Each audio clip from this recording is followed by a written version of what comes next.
से? हाथ ही दबाना चाहिए हमको। भगवान ने कहा लाओ हम हाथ दबा देते हैं। श्री रामा कहते हैं अरे भैया मेरे शरीर से हाथ मत लगाए भैया, और मेरा शरीर कमजोर है बहुत भैया, मन मेरे को मत छुए। भगवान कहते हैं अरे श्री रामा क्यों नहीं दबा रहे हो भैया, हाथ तो दबवाई लो, कब कब मिलते हो। और पकड़ करके हाथ खींचा तो कांकरी में जो दबी थी पोल्ट्री, वो पोल्ट्री निकल के खुल के अलग हो गई। हाँ, तो भगवान ने देखा पोटली में क्या है, पोटली में चावल रखे हुए थे। भगवान ने दुपट्टे को देखा और दुपट्टे को देख करके भगवान का मन प्रसन्न हो गया और नेत्रों से अश्रु झलक आए कि ये श्री राम हमारे कितने भोले हैं। और भगवान ने एक मुट्ठी चावल लिए और पान कर लिए। पान कर करके भगवान ने ऊपर का स्वा भुआ भू ओम सत्य महागणा तपा 7 लोग दे दिए। दूसरी मुट्ठी दी, अब नीचे के सारे 7 लोग दान कर दिए। अब जैसे ही तीसरी मुट्ठी ली और वैकुंठ का संकल्प कर रहे थे तो रुक्मिणी जी ने हाथ पकड़ लिया। बोले भगवान सारा अकेले ही खा जाओगे क्या, शायद हमको नहीं दोगे। हाँ, दूसरा भाव ये भी है, रुक्मिणी जी कहने लगी तुम्हारे हम 16,108 हैं और अगर इन्हीं को सब दे दोगे तो हम कहाँ जाएंगी। हाँ, रुक्मिणी जी ने हाथ पकड़ा और भगवान से चावल ले लीजिए कि भगवान इतना मत खाइए, कच्चा चावल है, पेट खराब हो जाएगा। बोले भक्तवत्सल भगवान की जय। भगवान को अंतःपुर में ले गए और भगवान मन की लीला समझ गए। विश्वकर्मा को आदेश दिया कि जाओ और जा करके सुदामापुरी का निर्माण करो। जिस प्रकार से द्वारिकापुरी है, एक भी अंश ऐसा नहीं रहना चाहिए जो द्वारिका से कम हो। सुदामापुरी द्वारिका से 1 नंबर आगे ही होनी चाहिए, कम नहीं होनी चाहिए। विश्वकर्मा जी के वैसे ही निर्माण किया उन्होंने। यहाँ पर श्री रामा 1-2 दिन रुके, भगवान ने खूब सेवा की और फिर हाथ जोड़ करके बोले प्रभु हम अपने घर को जाना चाहते हैं। भगवान ने रोका नहीं। अब भगवान का हृदय प्रेम से भर गया, भगवान के नेत्रों में अश्रु आ गए। बोले श्री रामा अगर मन में भाव ये है ना कि हम श्री रामा को रोकेंगे और हमारे कहने से ये मना नहीं कर पाएंगे और हम इनको कुछ दे नहीं पाएंगे, इसलिए भगवान ने रोका भी नहीं और बोल दिया भैया जैसी तुम्हारी इच्छा। प्रणाम किया और श्री रामा अपने घर को चलने लगे। भगवान ने दिया लिया कुछ नहीं, ऐसे ही चले गए। श्री रामा सोच रहे हैं भक्तवत्सल भगवान ने हमें मुक्त कर दिया कि देखो भैया हमने तुम्हें कुछ नहीं दिया। क्यों? क्योंकि अगर धन दे देते, मद आ जाता तो हम धन में मदान्ध हो जाते। इसलिए भगवान ने हमें भक्ति प्रदान की। बोले भक्तवत्सल भगवान की। भक्त हर प्रकार से राजी रहता है भगवान के साथ, हम राजी नहीं रहते क्योंकि हमारी कामनाएं इतनी है। भक्त तो हमेशा राजी रहता है। सुदामा जी हर तरीके से राजी हैं, लेकिन जब अपने ग्राम में पहुंचते हैं, भगवान ने योग माया से पुनः वहीं पर पहुंचा दिया। और श्री रामा जब अपने गांव में पहुंचते हैं तो बड़े बड़े जहां पर उनकी झोपड़ी थी वहां पर बड़े बड़े महल देखते हैं। तो सुदामा जी क्या कहते हैं, आइए हम सब भी 1 मिनट गुनगुनाएं। मंदिर देख डरे सुदामा मंदिर देख सुदामा मंदिर सुदामा मंदिर मंदिर देख डरे सुदामा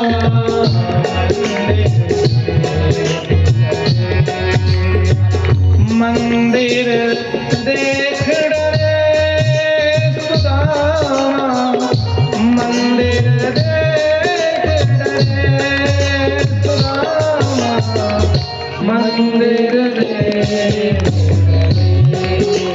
सुदामा मंदिर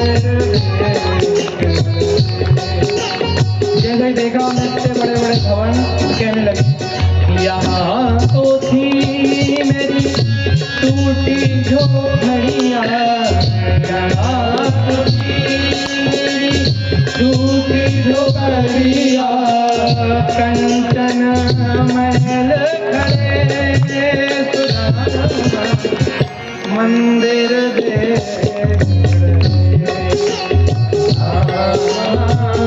मंदिर देख। भक्त भगवान डर गए सुदामा जी कि पता नहीं किसके कहाँ आ गए, फलां द्वारिका में आ गए क्या। सुशीला जी ने जाना कि प्रभु यहाँ से लौट करके न चले जाएं। थाली लेकर के छम छम करती हुई आई, सुंदर स्वरूप है, आकर के सामने खड़े हो गई। सुदामा जी पहचाने नहीं, लेकिन सुशीला ने परिचय दिया तो पहचान गए। कहा तुम बोली भगवान ने ये सब यश दिया है। तो सुदामा जी हाथ जोड़ करके बोले देवी ये यश तुम्हें सही, तुम ले लो इस यश को। हमें भगवान से कामना थी कि भगवान हमें दर्शन दें, तो भगवान ने हमें दर्शन दिया। तुम्हें कामना थी कि भगवान तुम्हें धन दें, तो तुम्हें धन दिया। अब देवी तुम इस धन को लो, हम भगवान के मन को लेते हैं। सुदामा जी लौटने लगे तो सुशीला ने सारे आभूषण उतार करके फेंक दिए जमीन में। बोले क्या करेंगे हम इसका, माटी का। आपके साथ चलेंगी। और दोनों पति पत्नी वन में जाकर तपस्या करने लगे। बोले भक्त वत्सल भगवान की। कहीं कहीं वर्णन है कि पुत्र इत्यादि राज्य करे सुदामा जी के, और सुदामा जी विरक्त भाव से वहीं रहे। कहीं कहीं वर्णन है कि छोड़ करके वहां से चले गए। बोले भक्त वत्सल भगवान की। अच्छा, 7वें दिन रोना नहीं चाहिए। वो हमको भी ऐसा लगता है कि मतलब ऐसा भाव बनता है, हमारा भाव स्वयं का है कि भगवान का जब हम गुणानुवाद करते हैं तो बीच बीच में कितना ही कुछ करते रहे। हम किसी भी अतिथि के यहाँ जाएं, बीच बीच में कितना ही बातें चीतें होती रहे, सब होता रहे, लेकिन अंतिम दिन जब लौटें तो मन प्रसन्नता से निसंतान भरा रहे, दुख ना रहे। इसलिए हमेशा आज हम भगवान के स्वधाम जाने की चर्चा भी नहीं करेंगे। हाँ, कभी और अवसर मिलेगा तो जरूर करेंगे, आज थोड़ा सा समय कम है। बोले भक्त वत्सल भगवान की जय। वो मूसल से जो एलका नाम की घास थी वो प्रभासक क्षेत्र में उगी, और वहां पर भगवान ने अपने वंश के लोगों को ले जाना चालू किया। सबको ले गए, वहां ब्रजवासी भी सभी आए, यदुवंश पूरा इकट्ठा हुआ और सबने मिलकर के वहां आनंद से स्नान करना चालू किया। एक भगवान के पुत्र ने दूसरे पुत्र के ऊपर जल फेंक दिया और ही करके हंस दिया। तो वो कहने लगा ही करके क्या हंसता है, चल मैं तुझे अभी बताता हूँ। और वो घास उखाड़ करके दूसरे पुत्र में भगवान कृष्ण ने मारी तो उसका गोविंदाय नमो नमः। वो घास तो श्राप था, जिसमें लगे वही मर जाए, कट के फेंक जाए। एक दूसरे में सबने दे धनाधन चालू किया।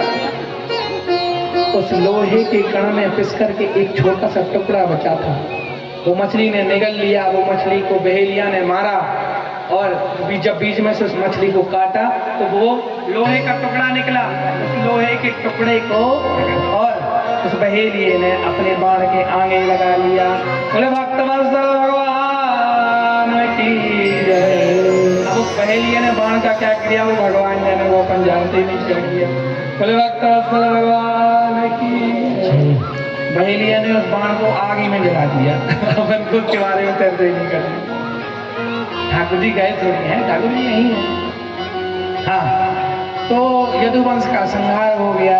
भगवान ने ज्ञानोपदेश किया उद्धव जी को। बोले भक्त वत्सल भगवान के। यहाँ परीक्षित जी से पूछा सुखदेव जी ने, बोले क्यों परीक्षित तुम मरने वाले हो। परीक्षित बोले मरता कौन है, कोई नहीं मरता प्रभु। भागवत जो श्रवण कर ले वो मरता है क्या, कभी नहीं मरता। बोले प्रभु मैं तो मरूंगा ही नहीं, ये शरीर तो नाशवान है, नश्वर है, कभी ना कभी तो इसको नष्ट होना है, कलेवर है ये तो। जो भोजन सुबह के समय बनता है और शाम को समाप्त हो जाता है, ऐसे सड़े गले पदार्थ से यह निर्माण, ये शरीर ये कब तक चलेगा।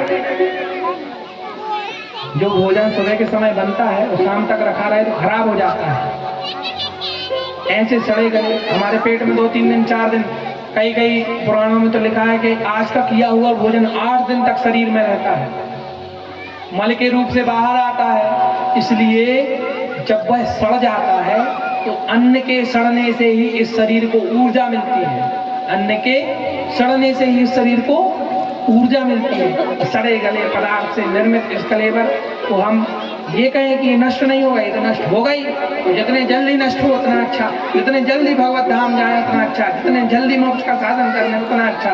ऐसा बोल करके और परीक्षित प्रसन्न हो गए, जय जयकार करने लगे, बोले भक्तवत्सल भगवान की जय। तक्षक आया, कश्यप ऋषि ने रोका, ब्राह्मण को धन दे करके लौटा दिया और यहाँ पर कश्यप ब्राह्मण का रूप धारण करके आया है। और जैसे ही परीक्षित को स्पर्श किया और परीक्षित उस तक्षक की विश्वरूपी योगाग्नि में जल गए और सबने देखा कि देखते ही देखते दिव्य विमान में आरूढ़ होकर भगवत धाम को चले गए। बोले भक्तवत्सल भगवान की जय।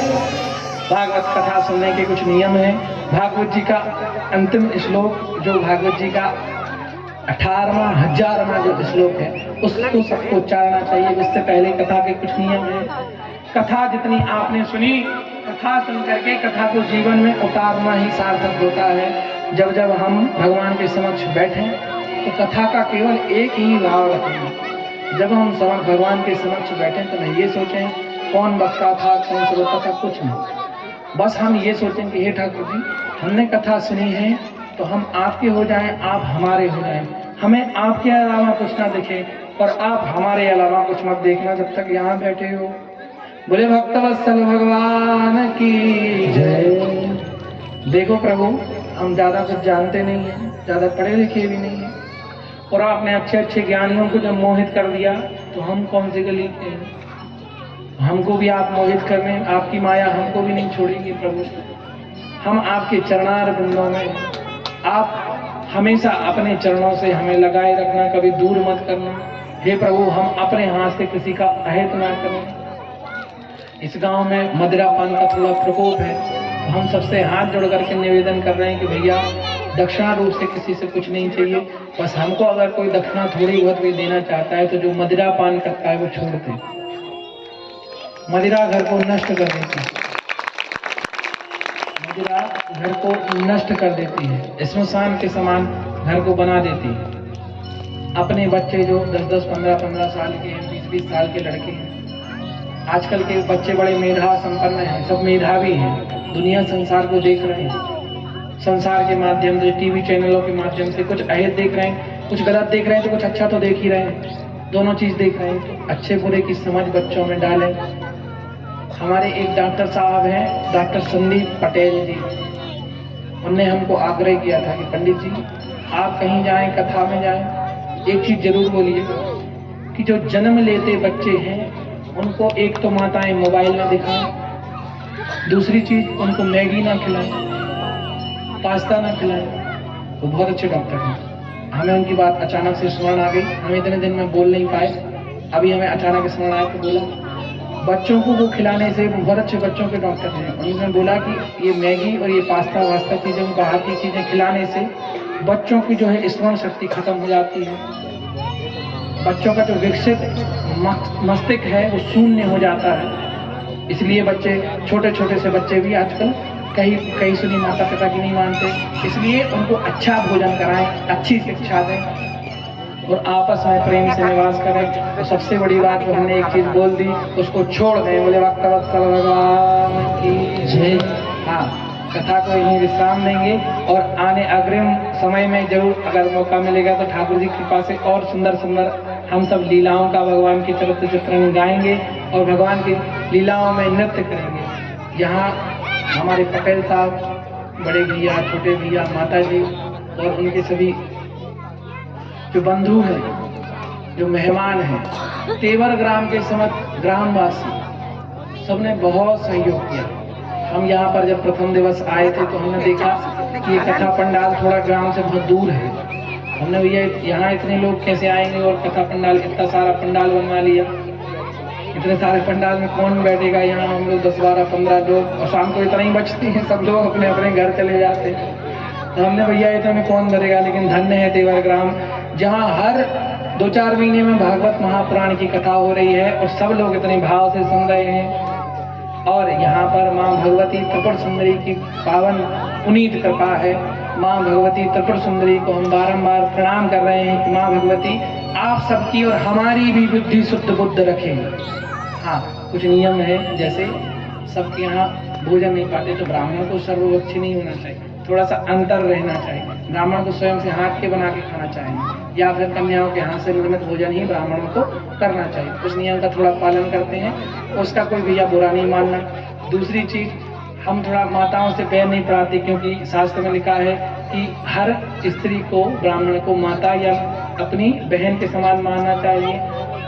तो लिखा है तो हम थोड़ा पालन करते हैं, मानते हैं। हम मानते हैं तो जिसको माता बोले और बहन बोले उससे पैर कैसे पड़ाएं? हमारी संस्कृति में माताओं और बहनों से पैर नहीं पड़ाया जाता। आप सब हमारी माता और बहन हैं, इसलिए हम आप सबसे पैर नहीं पड़ाते हैं। उसके लिए भी कोई भैया बुरा नहीं मानना। और भी 100 कारण है पैर न पड़ाने के, वो भी। और इतने दिन में इतनी सारी कथा हुई है तो हम भी आपकी तरह इंसान ही है ना। मतलब अगर कुछ ऐसे भूल जो से कोई बात निकली हो तो मन में मत रखियो भैया, तो सब लोग भूल जाइयो कि ब्रजवासी आए तो कोई बोल के चले गए, है ना। बोले भक्तवत्सल भगवान की जय। मन में हमेशा प्रेम रखना, एक दूसरे से द्वेष नहीं करना और भगवान की कृपा का हर क्षण स्मरण करते रहना। माँ भगवती त्रिपुर सुंदरी के आप चरणों में हैं सब लोग। ऐसा सौभाग्य सबको प्राप्त नहीं होता। इस भूमि में हमने देखा ऐसे ऐसे देवता, जहाँ वृंदावन में भी जिनका कोई नाम शास्त्रों में लिखे हैं, बस हमने देखा तो वहाँ हम गए पंचवटी, वहां पर देखा तो 64 योगिनी जब माताएं देखी हमने तो हम तो एकदम चकित हो गए कि जो स्वरूप भगवती का हमने दक्षिण भारत में अध्ययन किए हैं, तो वहां पर देखा हमने, कभी पढ़ा वहां पर भगवती का जो स्वरूप वहां पर हमने पढ़ा था वो कहीं देखा नहीं था। यहाँ तेवर ग्राम में आकर के हमने भगवती के वो स्वरूप भी देखे। भक्तवत्सल भगवान की समस्त धन्यवाद है सभी ग्रामवासियों को, सभी घर के लोगों को। इनने भी भैया बहुत सेवा की तन मन धन से। हाँ, वो ये वाली बात थोड़ी सिद्ध हो गई, क्या तन मन धन है जीवन सब कुछ रहते। अभी तो 7 दिन तो ये बोलते रहे भैया हमको। बोले भक्तवत्सल भगवान की जय। हमेशा सबकी भावनाएं भगवान शुद्ध रखें। और एक और बात, ब्राह्मण संत महात्मा का भी हमें ऐसा कान में थोड़ा सा सुनने आया था, तो मैं बोल रहा हूँ कि ब्राह्मण किसी के घर आए, चाहे पटेल साहब के या किसी के, तो ब्राह्मण पटेल साहब के नहीं है, गुरु जी सबके हैं, पंडित जी सबके हैं, केवल पटेल साहब के नहीं है। तो जो भी व्यक्ति कभी भी कोई भी मिलने में ऐसा संशय किया हो तो बिल्कुल संशय मत किया करो। पटेल साहब का जितना पंडित जी के ऊपर अधिकार होता है, सबके ऊपर अधिकार है। और ये पटेल साहब खुद बोलेंगे। बोले भक्तवत्सल भगवान की जय। संत महात्मा जो भी हैं संसार में, सभी संत महात्मा सभी ब्राह्मणों को चाहिए कि सबसे सम व्यवहार करें। सबसे क्या करें? सम व्यवहार। हाँ, ऐसा भी होता है घर में बड़ा लड़का छोटा लड़का इस तरीके से व्यवहार होता है ना, तो किसी से हंस मिल के बोले, किसी से बोले हाँ भैया आइए बैठिए, लेकिन सबसे समभाव रखें। समभाव सबके साथ ब्राह्मणों को रखना चाहिए। और आप सभी को भी ब्राह्मणों और संतों के प्रति समभाव रखना चाहिए कि ये पंडित जी ही हैं। बोले भक्तवत्सल भगवान की। सभी लोग प्रेम से कृष्ण कन्हैया का कुछ लीलाएं देखेंगे, उसके बाद हम आरती करेंगे। बोले भक्तवत्सल भगवान की जय।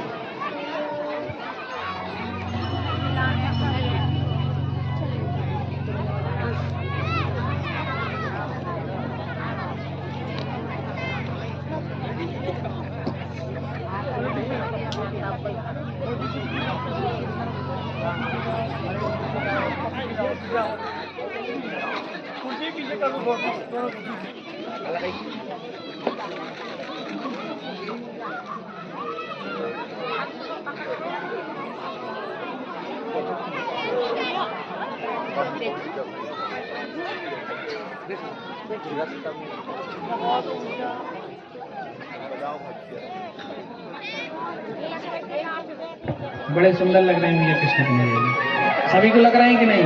बोले कृष्ण कन्हैया लाल की जय। होली खेलेंगे।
बात तेरी कछु कह गयो,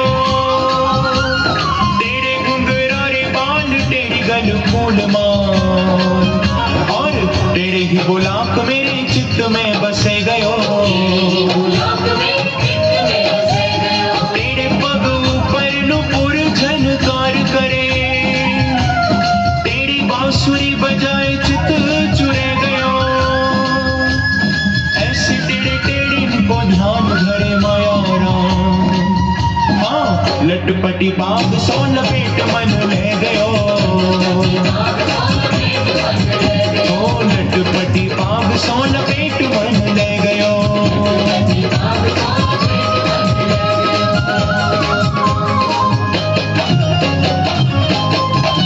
अरे बांके बिहारी की देख छटा,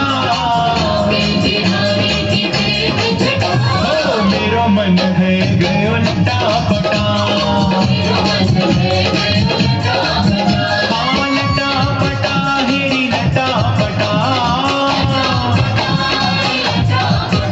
अरे बांके बिहारी की देख छटा, अरे मेरो मन है गयो लटा पटा, अरे मेरो मन है गयो लटा पटा।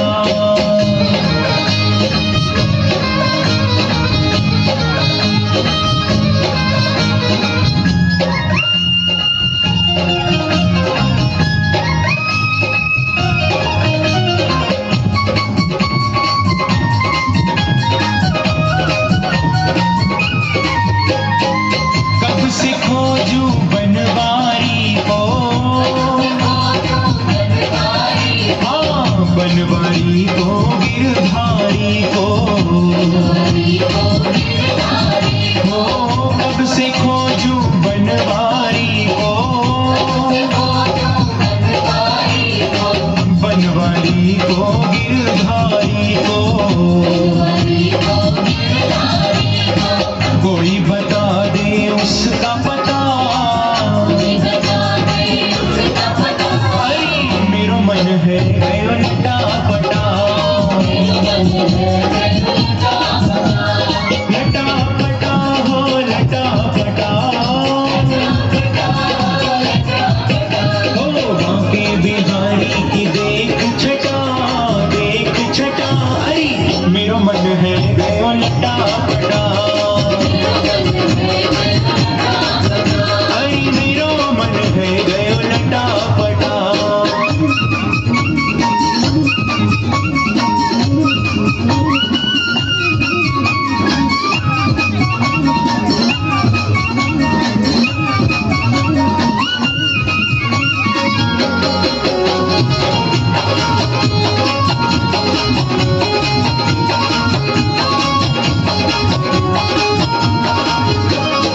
मोर मुकुट श्यामल तन धारी,